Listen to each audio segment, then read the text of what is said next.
You guys want to talk about Abraham? Anybody want to talk about Abraham? Please, for crying out loud. Do you ever think God just looks down and says, he's so dumb? Yeah, 100%. Speaking of dumb, let's talk about Abraham. We've been talking about this guy named Abraham since January. And way back in Genesis 12, God calls Abraham. And Abraham is not following the Lord. He's living in a pagan city. He's living a pagan life. He's oblivious to God, someplace. We've all been there. Hopefully, you're not there now. And God says to Abram, I'm going to make you into a great nation. Now, that's an impossible promise because there's a few problems. One, he has no kids. Two, his wife is barren. And three, he's 75 years old. No kids, barren wife, 75 years old. And God says, I want you to go to this land I'm going to show you, and I'm going to make you into a great nation. And believe it or not, he goes. Abraham goes by faith. He goes to this land he's never been to, and probably expecting, well, here, I did what you told me to do. Now, where's my cookie? Where's my kid? Where's my great nation? And he gets older, and years pass. And Sarah, his wife, gets older, and years pass. And somewhere along the way, they get tired of waiting. And it's not that they don't trust God, but they stop trusting God to do what he promised. So Sarah, his wife, comes up with this great idea. She says, hey, since we're waiting on a kid, why don't you take a second wife, this servant Hagar, you marry her, and she'll have a kid, and we'll raise that kid. And we all think, boy, that sounds dumb. What a horrible idea. You're right. It's terrible. It goes awful. But they get a kid. They have a boy. And his name is Ishmael. And for 13 years, Ishmael is their life. Abraham raised them. He teaches them. Trains them. Here's how to hunt. Here's how you talk to people. Look a man in the eye. Shake his hand. Yes, sir. No, sir. I mean, he's raising this boy as his own. Abraham loves this kid. And then Genesis 17, God comes and says, hey, Abe, I'll be back at this time next year, and Sarah, your wife, is going to bear you a son. And he laughs. Sarah's 89 years old. That's older than Russ. See, there are people older than, there's like Methuselah and Sarah. 89 years old. God, come on. And then he says, oh, that Ishmael may live before you. In other words, can't my solution be your plan? God, I've already made a decision. I've already started down a road. I have a plan. How about my plan will be your plan? And God says, what do you think? No. He says, my covenant will be established with Isaac, who will be born through Sarah. And then we come to Genesis 21. Grab your Bible, open to Genesis 21, and we're going to see that the impossible happens. Sarah has a baby. God keeps his promise. Now there's a problem. Now there's two kids in the house. One born by the promise, one born through human striving, one representing faith, one representing Abraham and Sarah trying to accomplish on their own what only God can do supernaturally. And Genesis 21 is one of the most painful chapters in Genesis, because Abraham has to release the solution that he created while he was waiting for God. I say this all the time, and I mean it. We read the Bible too quickly. We won't today. But here's the sermon really only has one point, not to suggest at all that it'll be short, but here's the point. You'll never have God's best while clinging to your own solution. Never. You will never have God's best while clinging to your own solution. So let me read Genesis 21, and then we'll go back and we'll break down the text just like we normally do. The Lord visited Sarah as he had said, and the Lord did to Sarah as he had promised. And Sarah conceived and bore Abraham a son in his old age at the time of which God had spoken to him. Abraham called the name of his son who was born to him, whom Sarah bore him, Isaac. And Abraham circumcised his son Isaac when he was 8 days old, as God commanded him. Abraham was 100 years old when his son Isaac was born to him. And Sarah said, God has made laughter for me. Everyone who hears will laugh over me and say, who would have said to Abraham that Sarah would nurse children? Yet I have borne him a son in his old age. The child grew and was weaned, and Abraham made a great feast on the day that Isaac was weaned. But Sarah saw the son of Hagar the Egyptian, whom she had borne to Abraham, laughing.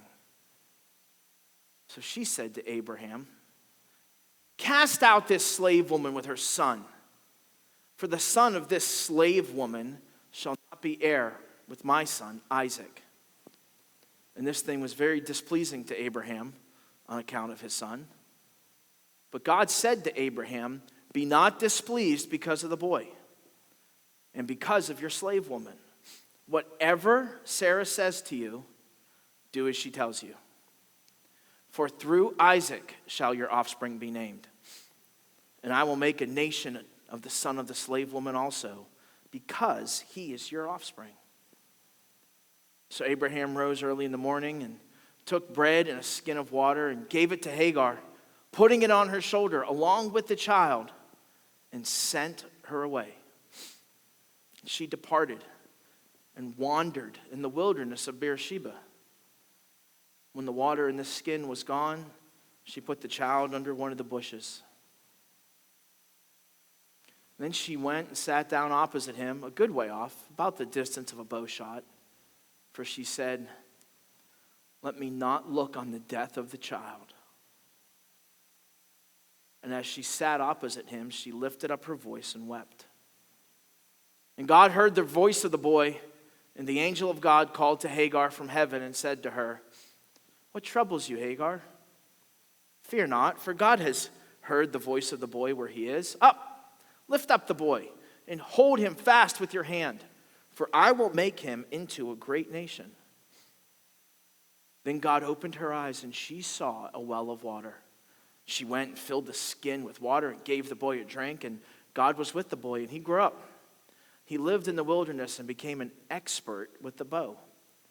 He lived in the wilderness of Paran, and his mother took a wife for him from the land of Egypt. Now the story is going to shift, and you're going to think, what does this have to do with that? Why is this not its own chapter? But stick with me. It's the same story. So we leave the desert scene, and now we go back and zoom in on Abraham. At that time, Abimelech and Phicol, Abimelech is the native king in the area that Abraham's living in within Canaan. Abimelech and Phicol, the commander of his army, said to Abraham, God is with you in all that you do. Now therefore swear to me here by God that you will not deal falsely with me or my descendants or with my posterity, but as I have dealt kindly with you, you will deal with me and with the land where you have sojourned. And Abraham says, yeah, absolutely, I will swear. When Abraham reproved Abimelech about a well of water that Abimelech's servants had seized, Abimelech said, I do not know who has done this thing. You did not tell me, and I've not heard of it until today. So Abraham took sheep and oxen and gave them to Abimelech, and the two men made a covenant. Abraham set 7 ewe lambs of the flock apart, and Abimelech said, "What's the meaning of these 7 ewe lambs that you've set apart?"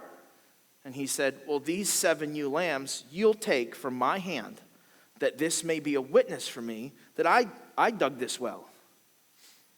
Therefore, that place was called Beersheba, because there both of them swore an oath. So they made a covenant at Beersheba. Then Abimelech and Phicol, the commander of his army, rose up and returned to the land of the Philistines. Abraham planted a tamarisk tree in Beersheba and called there on the name of the Lord, the everlasting God. And Abraham sojourned many days in the land of the Philistines. You'll never have God's best while clinging to your own solution. Let's go back and talk about Ishmael. Ishmael represents everything that Abraham built while waiting on God. Some of the hardest things that God's ever going to ask us to surrender aren't evil things. They're the things that we built while we struggled to trust God. For example, a relationship that you knew God would never approve of, but you were afraid to be alone. A version of Christianity built on performance instead of dependence, or built on, here's how I think God would act, based on nothing God has ever done before. A system of controlling everything that you call wisdom because trusting God feels too risky. Or maybe it's an identity you built around being needed, admired, or strong because deep down you don't really believe that Christ is enough. Modern Ishmaels are not things that we possess. They're almost always things that possess us.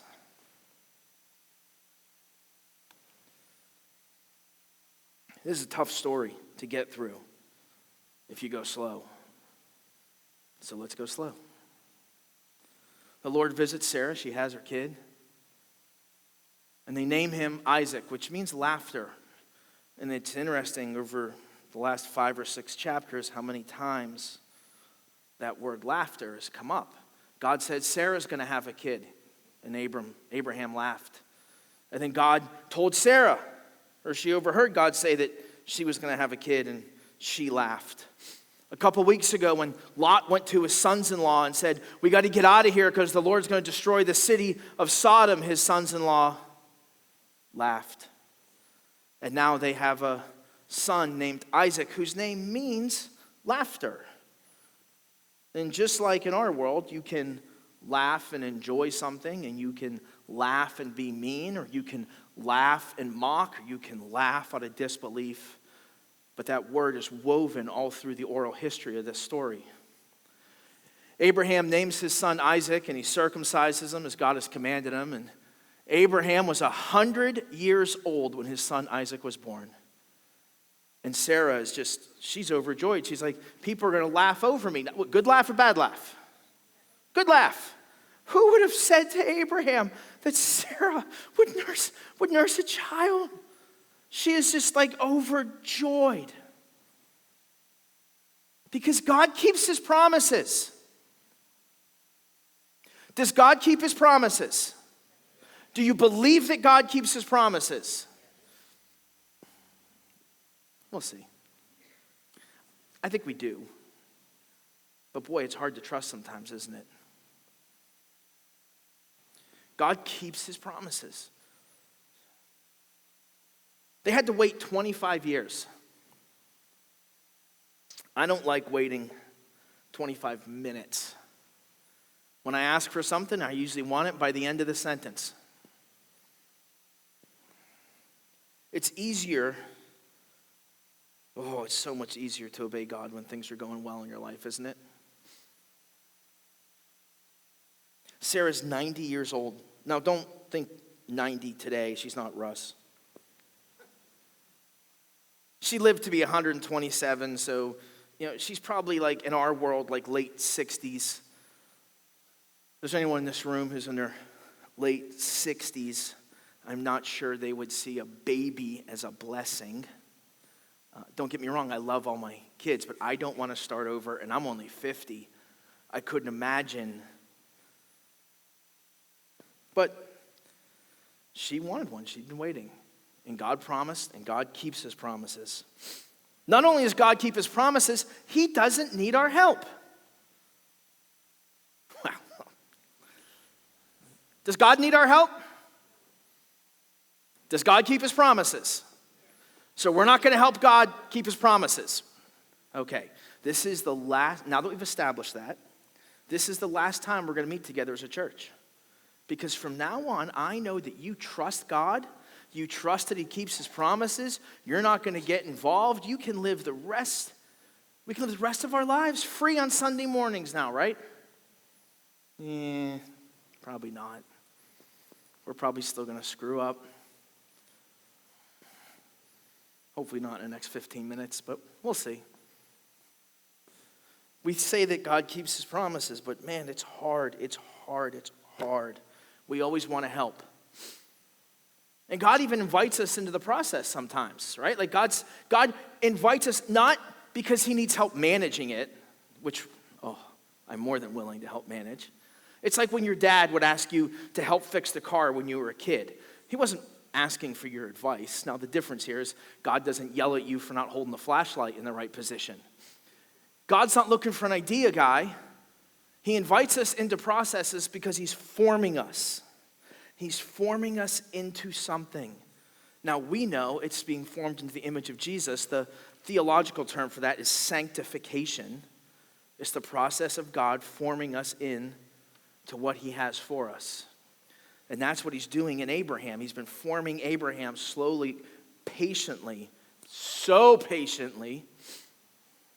Good thing I don't require as much patience as Abraham. There's like 2 people in a room that don't know me. They're like, wow, he must be really good at following the Lord. Yeah. Stick around. The child grew and was weaned, and Abraham made a great feast on the day that Isaac was weaned. But Sarah saw the son of Hagar, that's Ishmael, the Egyptian, whom she had born to Abraham. What's he doing? He's laughing. Is he playing with his little brother? No. This is a junior high school aged bully picking on a 4-year-old. He doesn't like this kid. He's being mean. Now, forgive me if you're a junior high boy, but I was a junior high boy, and most of us were jerks. And so's this one. So Sarah says, cast out this slave woman with her son. It's pretty close. Like these two have been going at it for years. For the son of this slave woman, did she get a name? No, the son of the slave woman and the slave woman, just be done with them. He will not be an heir with my son Isaac.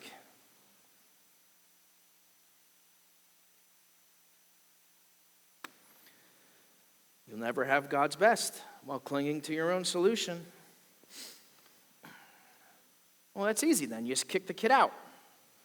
He's being mean. He's being a bully. I mean, Sarah and Hagar have actually gone at it so much that when Hagar was pregnant, Sarah was so mean that Hagar ran off to the desert.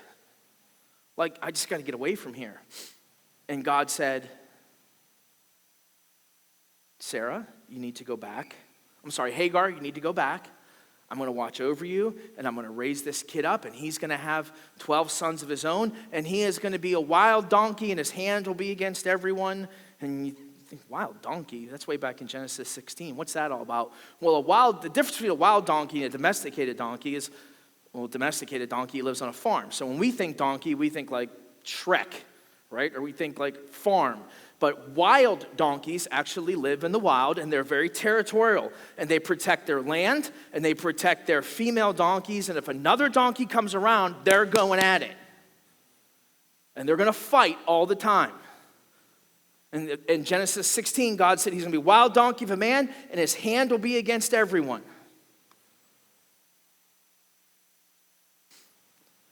Get rid of this kid. And this thing was very displeasing to Abraham. Right? I mean, if your wife said it's me or this kid, It's a bad day. To say it was very displeasing almost feels like an understatement. But God said to Abraham, do not be displeased because of the boy and because of your slave woman.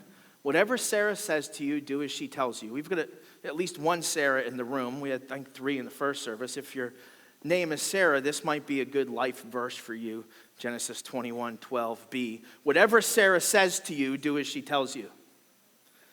If your name is Sarah, that's a good verse for you. You should hang on to that one. For through Isaac shall your offspring be named. And I will make a nation of the son of the slave woman also, because he's your offspring. God keeps his promises.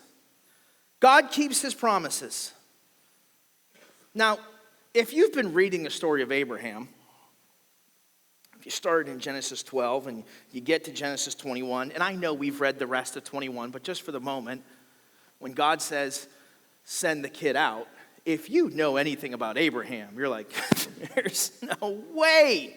There's no way. This guy is like, listen, when Abraham first got to the promised land, there was a famine. So instead of trusting God, he runs down to Egypt. And then when he gets to Egypt, he's like, oh, my wife's super hot. They're going to steal her. So how about instead of telling everybody you're my wife, we'll say you're my sister. So he sells his wife to Pharaoh. God has to intervene to get his wife back. He comes back, he fights a couple battles. Sorry, I lost my place for a second. Comes back, fights a couple battles, gets into the whole idea of, hey, let's take this second wife and we'll raise a kid. And of course, none of that is what God had planned.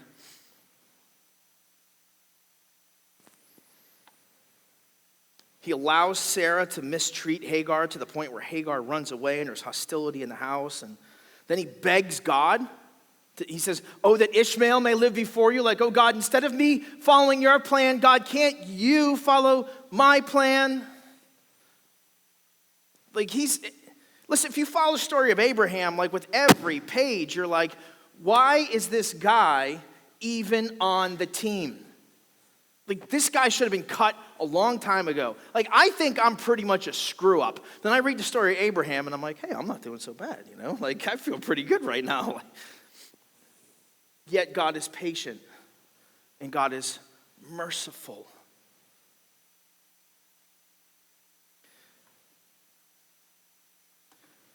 You'll never have God's best while clinging to your own solution. You think Abraham was a good father or a bad father? I thought about that a lot this week. The text doesn't really tell us. We know because we've read the rest of the chapter that he does send the boy and his mom away. We do know that he loved Ishmael. We know that sending him away was very difficult. We just read it greatly disturbed him. And I wonder what went through his head as he watched Hagar and Ishmael leave. Did I prepare him enough? Did I teach him how to survive? Did I teach him how to lead, how to respect others, how to trust God? I think those are questions that every parent asks at some point. Because none of us ever feel like we finished parenting. Right? Yeah. We always think, man, just one more conversation, one more lesson, one more warning. God, just give me one more year before I have to let go. But eventually, they walk into a future that we cannot control. And none of us like that. And whether their name is Ishmael or Kenny or Jennifer, there comes a moment where every parent discovers something painful. You can guide them, you can protect them, you can teach them, you can love them, but they're going to make their own choices. And Abraham's pain here points to something deeper. Faith, and that's what we're talking about, faith, since January, by faith eventually releases control.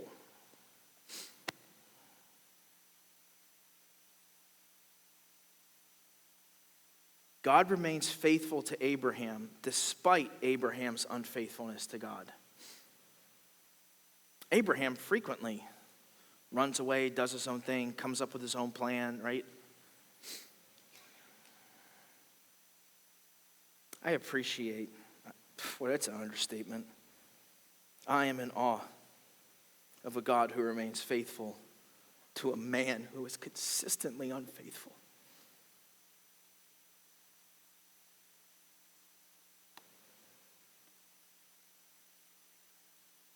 Verse 14, Abraham rose early in the morning. He took bread and a skin of water, gives it to Hagar, puts it on her shoulder, and sends her away, and she departs and wanders into the wilderness. He doesn't give her a map. He doesn't point her towards a city. He lets go. He's learned something. He's learned a very painful lesson. That you'll never have God's best while you cling to your own solution. Abraham has tried it his own way, and all it's brought is pain and misery and fighting into his house and a constant battle. And he's not saying, I don't care, I don't love this kid. He's saying, and please don't miss this, this is the mini pinnacle in Abraham's life when he finally says, okay, God, I trust you. This is submission. This is surrender. This is when God is forming Abraham. This is sanctification. This is God forming Abraham into what Abraham needs to be. It's when Abraham finally releases control and says, okay, God, I'm done with my solution. I'll trust you. Whatever that looks like, whatever that feels like.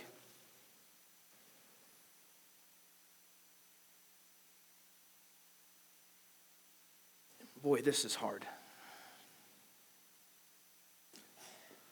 When the water in the skin was gone, like a wineskin filled with water, you're walking through the desert, however they preserved it as long as they could, and now they're out of water. And she puts Ishmael under a bush, and she goes and sits off in the distance because she says to herself, I can't watch my kid die. I've got no water. He's got no water. We're in the middle of a desert. He's dehydrated. He's going to die, and I can't watch it. Not because she's a bad mom, because her heart's breaking. Her life has been miserable for 13 years. The only good thing she had was this kid. She says, I can't watch him die. She lifted up her voice and wept.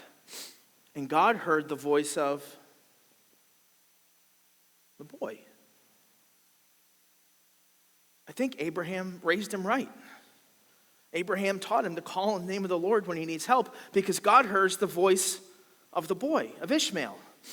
And the angel of God called to Hagar and says, what's the matter? Oh, I don't know. How about I just got kicked out of my house? I'm out of water. I'm about to watch my kid die. I'm going to die. And the angel says what every angel says, fear not. I've met some people with great faith. Angels must have unbelievable faith. Fear not, be all right. For God has heard the voice of the boy. As a parent, there's nothing I want more than for God to hear the voice of my kids. God has heard the voice of the boy. Get up. Lift up the kid with your hand. For I will make him into a great nation. Then God opened her eyes and she saw a well of water. Listen, I'm running out of time, so let me just get your eyes off your problems. Get your eyes on God and the solution presents itself. Okay, that's what's going on here.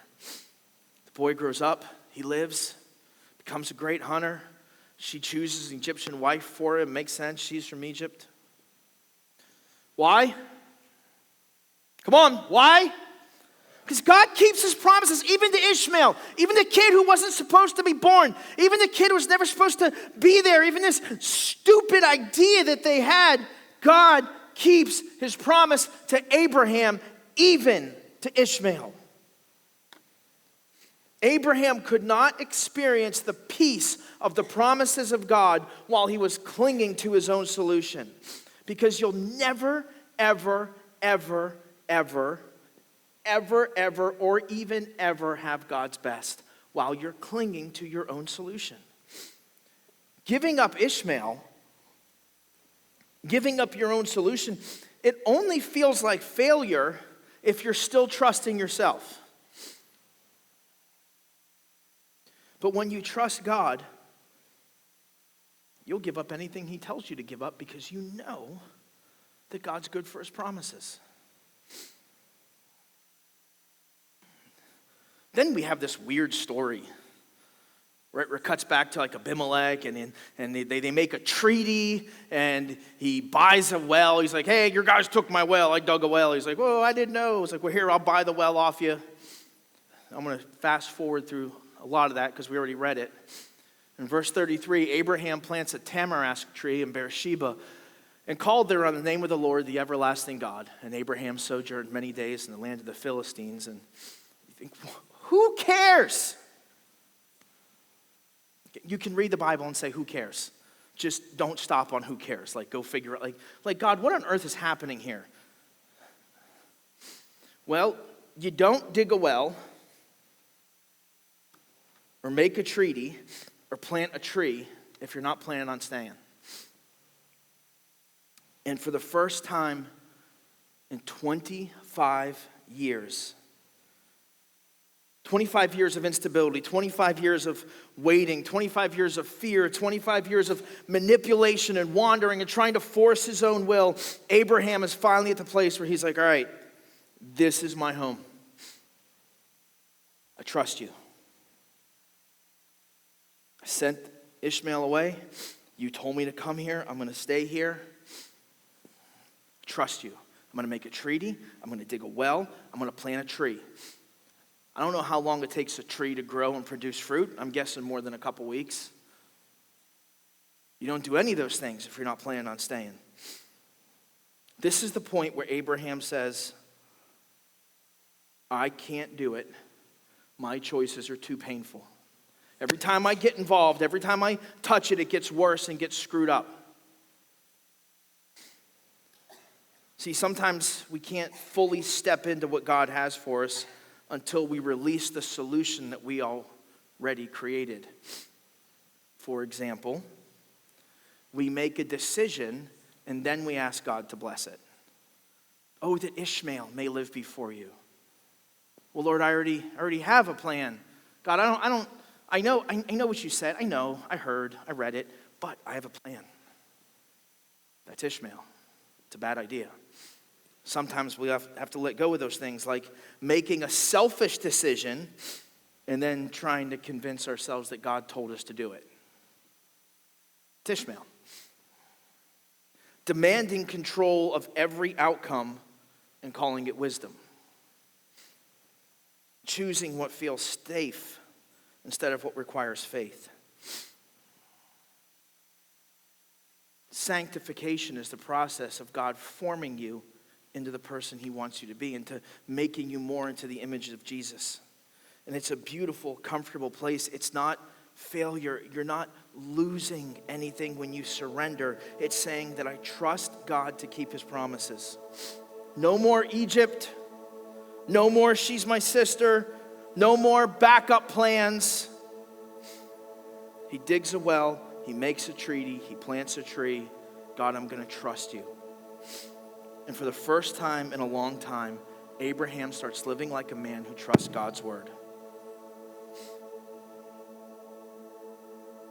So what are you still clinging to? What are you afraid to let go of because trusting God is too risky? Because you'll never have God's best while clinging to your own solution. Let's pray.